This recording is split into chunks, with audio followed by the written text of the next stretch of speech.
शादी या सौदा? अगर किसी पिता को अपनी बेटी की शादी के लिए अपना घर बेचना पड़े, तो क्या उसे शादी कहेंगे या सौदा? ये सवाल सुनकर शायद आप भी सोच में पड़ जाएं। लेकिन यह कहानी एक ऐसे पिता और उसकी बेटी की है, जिन्होंने दुनिया को सिखा दिया कि इंसान की कीमत कभी पैसों से नहीं आंकी जा सकती। मध्य प्रदेश के एक छोटे से गांव में रामलाल अपनी पत्नी और इकलौती बेटी गौरी के साथ रहता था। रामलाल खेतों में मजदूरी करता था। कभी काम मिलता, कभी नहीं।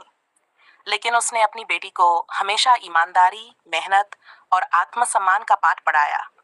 गौरी पढ़ने में बहुत तेज थी। वह कहती थी, बाबूजी, मैं पढ़ लिख कर आपके सारे दुख दूर कर दूंगी। समय बीता गया। गौरी जवान हुई तो रामलाल को उसकी शादी की चिंता सताने लगी। एक दिन एक अमीर परिवार से रिश्ता आया। लड़का नौकरी करता था। रामलाल की खुशी का ठिकाना नहीं रहा। लेकिन जब बात आगे बढ़ी तो लड़के के पिता ने कहा, हमें दहेज में 5 लाख रुपए और एक मोटरसाइकिल चाहिए। रामलाल के पैरों तले जमीन खिसक गई। उसने हाथ जोड़कर कहा, साहब, मैं गरीब आदमी हूँ। मेरी बेटी बहुत संस्कारी है, लेकिन इतने पैसे नहीं दे सकता। उन्होंने ठंडे स्वर में जवाब दिया, तो फिर यह रिश्ता भी नहीं हो सकता। रिश्ता टूट गया। गांव वालों ने ताने मारने शुरू कर दिए। कोई कहता, गरीब की बेटी की शादी आसान नहीं होती। कोई कहता, बिना पैसे के कौन बहू बनाएगा। रामलाल टूट चुका था। उसने अपना छोटा सा खेत बेचने का फैसला कर लिया।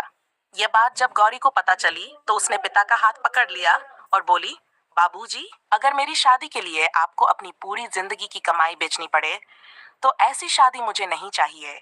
शादी सम्मान से होती है, सौदे से नहीं। गौरी ने पढ़ाई पूरी की। उसने सिलाई सीखी, बच्चों को ट्यूशन पढ़ाना शुरू किया और धीरे धीरे अपने पैरों पर खड़ी हो गई। उसकी मेहनत देखकर पूरे गांव में उसकी इज्जत होने लगी। कुछ समय बाद उसी गांव के एक शिक्षक आदित्य का रिश्ता आया।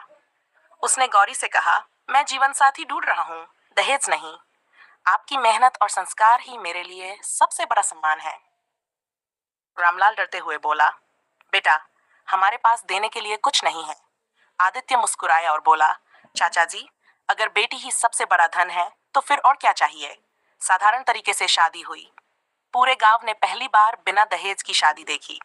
शादी के बाद गौरी और आदित्य ने मिलकर गांव में एक निशुल्क शिक्षा केंद्र शुरू किया, जहां गरीब बच्चों और बेटियों को पढ़ाया जाने लगा। गौरी लड़कियों से हमेशा एक बात कहती थी, खुद को इतना मजबूत बनाओ कि कोई तुम्हारी कीमत दहेज से तय करने की हिम्मत न करे। कुछ साल बाद वही लोग जो कभी रामलाल का मजाक उड़ाते थे, अपनी बेटियों की शादी बिना दहेज करने की बात करने लगे। रामलाल की आंखों में खुशी के आंसू थे। उसने आसमान की ओर देखकर कहा, आज समझ आया कि शादी कभी सौदा नहीं होती। सौदा तो उन लोगों की सोच होती है जो रिश्तों को पैसों में तौलते हैं।